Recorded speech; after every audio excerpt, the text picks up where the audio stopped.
ആ സവാള സവാള പൊളിച്ചിട്ട് തിന്നോ? വേഗം സവാള പൊളിച്ചിട്ടുണ്ട്, തിന്നോ തിന്നോ. അവിടെ വലിച്ച മോന്ത കണ്ടോടുക്കേ. അവളുടെ ചാൻസ് ആണ്. ആ കറക്റ്റോടി. ആ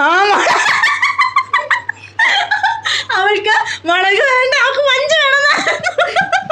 തിന്നടി തിന്നടി, ശരിക്കും കടിച്ചു മതി, കടിച്ചു മറിച്ച് തിന്നോ.